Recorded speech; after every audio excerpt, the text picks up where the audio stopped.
shortages are an issue in 2023. You're not the only one who has observed empty shelves at your neighborhood supermarket. President Biden warned that the invasion of Ukraine by Russia on March 24, 2022, alone might cause food shortages. Food shortages will be real, he said. The cost of these sanctions is not just placed on Russia, it is also imposed on a large number of nations, including European countries and our own. Russia and Ukraine have both historically served as Europe's wheat-producing centers. Depending on where you live and the environment, different items are missing from the shelves at your neighborhood grocery store. Winter storms, along with everyone racing to get milk and bread before a snow comes, are currently slowing supply chains. Depending on where you shop, big box retailers, or alternative outlets like neighborhood farmers markets, certain products can be in low supply in some places. This video will go through some of the details behind the food shortage. Stay tuned. 1. Overview of the state of the food supply today. As a result of the tragic battle, people all across the world are now experiencing the financial misery of increased food prices. In addition, analysts say that if Ukraine skips the wheat growing season, consumers may expect a considerable increase in their food costs. Russian oil has also been banned in the United States, and petrol prices have increased. In a few supermarkets, there have also been instances of panic buying. A fifth of the world's wheat is produced in Russia and Ukraine.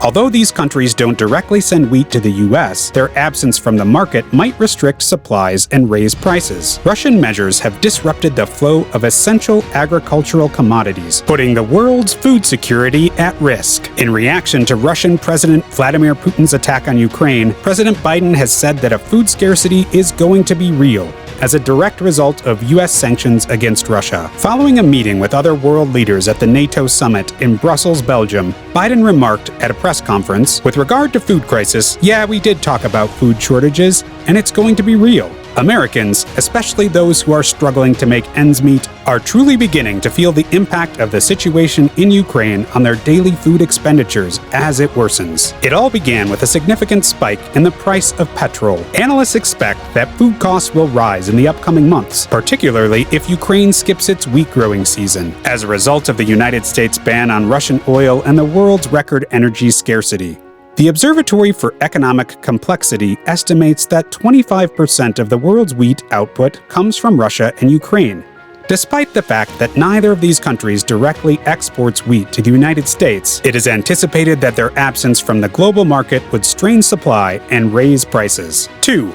A shortage of fertilizer is endangering the world's food supply when sanctions are imposed on Russia. Aside from the sky-high fertilizer costs brought on by the conflict between Ukraine and Russia, which has some agriculture sector experts warning of food shortages, farmers all over the world are reducing their fertilizer use and the amount of land they cultivate.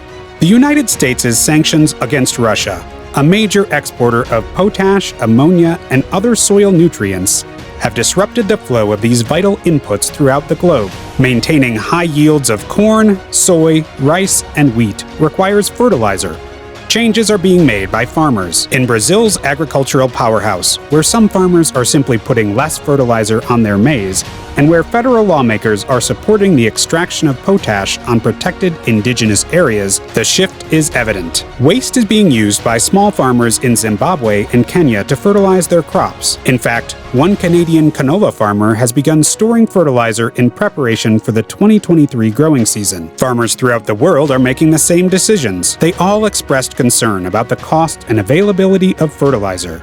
According to data from the American Farm Bureau Federation and the United States Department of Agriculture, fertilizer prices in the United States are expected to increase by 12% this year, after rising by 17% in 2021. Some farmers are considering switching to crops that require less fertilizer. Some want to cultivate a more compact region. Some people think they'll merely use less fertilizer, which specialists in agriculture say would lower yield. The most at-risk nations are those in developing nations, where farmers have less financial resources to weather the storm. Global fertilizer costs were already high before Russia attacked its neighbor on February 24th, because record-high natural gas and coal prices forced some fertilizer companies to cut back on production in the energy-hungry industry. 3. All indicators point to a twin blow to the global food supply. Two of the biggest producers of grains worldwide are Russia and Ukraine. When combined, they represent 20% of the world's maize exports and more than 30% of the world's wheat exports. Already, grain shipments over the Black Sea are suffering. The acceleration of world food prices has been facilitated by stalled supplies from these two countries. Because of their heavy reliance on Ukrainian exports, the World Bank claims that a number of poor countries may soon run out of wheat. According to Maximo Torero, senior economist for the UN Food and Agriculture Organization, the fertilizer issue is more alarming in some respects, since it can suppress food production elsewhere in the world, which might help make up the difference. Brazil, the biggest soybean exporter in the world, depends heavily on imported fertilizers like potash, which make up 38% of the crop nutrients consumed in 2016. One half of those shipments originated in Belarus and Russia. In Brazil, maize seedlings had already been declining, owing to rising fertilizer costs during the period before the crisis between Russia and Ukraine. The output of soybeans would surely be impacted as well,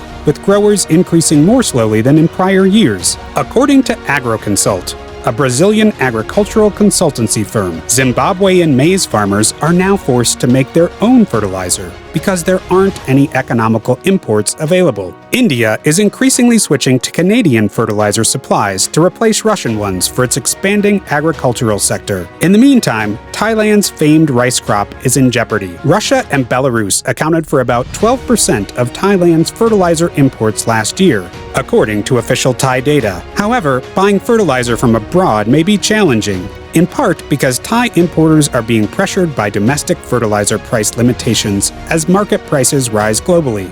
The year before, China tightened export limits on fertilizer to protect its own farmers, as global prices soared due to strong demand and rising energy prices. Gavin Ju, the head analyst for fertilizers at commodities consultancy CRU's Shanghai office, predicts that Beijing will remove these restrictions this year, greatly boosting global supply. He thinks it is less plausible, though, given the situation of the world economy at the moment. Concerns about increasing prices and a lengthy Ukraine conflict have prompted some farmers to prepare ahead. 4. 2023. The following is a list of all the foods that may not be available on shop shelves due to food shortages. This year's grocery shortages are brought on by a wide range of variables: supply chain issues, driver shortages, packaging constraints, and labor restrictions at manufacturing and production facilities, since workers haven't come back since the COVID closure, are some of the factors at play. In 2023, there will again be an issue with a lack of meat, notably beef and poultry. Meat and poultry are in short supply at many supermarkets. This is a result of a number of issues, the worst of which is a lack of workers in industrial plants. Food Business News reports that because the work at meat processing plants requires more labor, beef would probably experience the worst shortages. Dairy products might be in short supply this year as well. A combination of pricey crops for feeding cows and chicks, high shipping costs, and shortages of packaging materials, especially plastics, may be to blame for dairy shortages in your neighborhood grocery. In addition to material limitations, labor shortages may have an impact on grocery store shelves in terms of transportation workers and grocery shop personnel who supply the dairy case. As a result, your options for melt cheese, especially cream cheese, yogurt, and other dairy products, may be limited. Similar to the previous food shortages we've witnessed, supply chain issues have affected the business side of commercial egg production. The company's overall profitability has been under pressure as a result of rising expenses: feed, freight, and labor, supply limitations, and governmental control. As a result, producers may decrease flock sizes, stop exporting to certain regions, or sell eggs that were previously sold to consumers to manufacturers that use them as components in other products, which would decrease the amount of eggs available in grocery stores. Due to agricultural failures and supply chain issues, certain fruits and vegetables, as well as products made from food, may be in short supply. High aluminum costs and scarcity may result in canned food and beverage shortages this year, as they did in 2021 and 2022. This applies to canned food as well as canned pet food. Due to scarcity, supply chain challenges, and greater shipping costs, imported commodities such as cheeses and other foreign-produced items may be in short supply. Conclusion: even if food costs are growing, you don't have to pay more than you have to. By substituting generic brands for name brand items, you may reduce your grocery bill. It is challenging to distinguish between an Oreo and a standard cream cookie in a tasting test. Although the pandemic has made many people accustomed to buying online, you might be able to save money by going shopping in person. Most experts recommend that you spend no more than 50% of your monthly salary on food, housing, and other needs when it comes to how much you should spend on food. Apply for a credit card that gives rewards at grocery stores and supermarkets if you do see a rise in your food expenses, so you may at least earn extra points for your higher spending. So, what are your thoughts on this? Have you noticed such food shortages? Share with us your thoughts by leaving a comment. And make sure to subscribe and turn on notifications so you don't miss out on any of our videos.